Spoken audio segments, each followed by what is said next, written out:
Olá, eu sou a doutora Danusa, eu sou médica, trabalho na área da dermatologia há 10 anos, exclusivamente na área estética.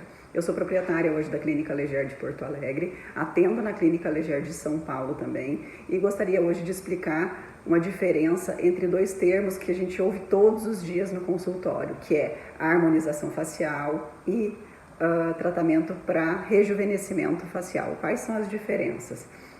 Apesar de eu não gostar muito desse nome de harmonização facial, porque parte do princípio de que o rosto está desarmônico, não é bem isso, a harmonização facial, ela nada mais é do que deixar as projeções do rosto mais harmoniosas, como o próprio nome diz. Então, o paciente que tem uma ação um pouquinho projetada, trazer um pouquinho a mandíbula para fora, para deixar o rosto um pouco mais harmonioso, aumentar um pouquinho a projeção do mento, se esse mento é um pouquinho retrognato, um pouquinho mais para dentro, aumentar um pouquinho o volume dos lábios, se o rosto do paciente comporta um volume maior, levantar um pouquinho a pontinha do nariz, se essa ponta é um pouquinho caída.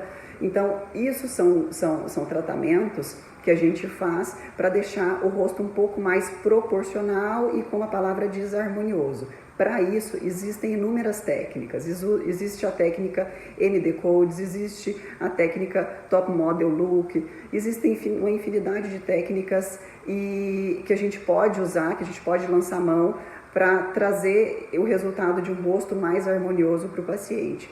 A harmonização de um rosto não é colocar todo o rosto, fazer todos os procedimentos em série, porque senão todas as pessoas vão sair com o mesmo rosto, as pessoas saem com a mesma marcação de mandíbula, a mesma definição de mandíbula, a mesma projeção de mento, e isso não significa harmonização facial, isso é moda.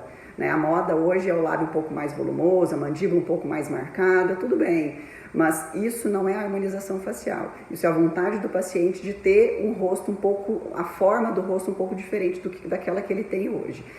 Já falando de rejuvenescimento facial, o rejuvenescimento facial, na verdade, é a associação basicamente de dois procedimentos, tá?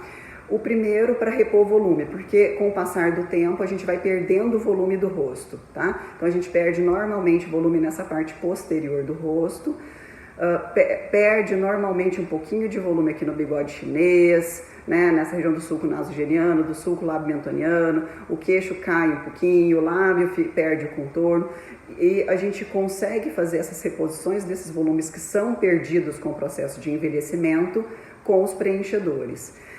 Associado a isso, existe também a flacidez da pele, né? Em alguns casos, só repondo o volume a gente consegue fazer uma retração de pele, porque a gente repôs volume e a pele sobe, né? Em outros casos, a gente precisa associar tratamentos que estimulem a produção do colágeno ou até mesmo a cirurgia, se for o caso.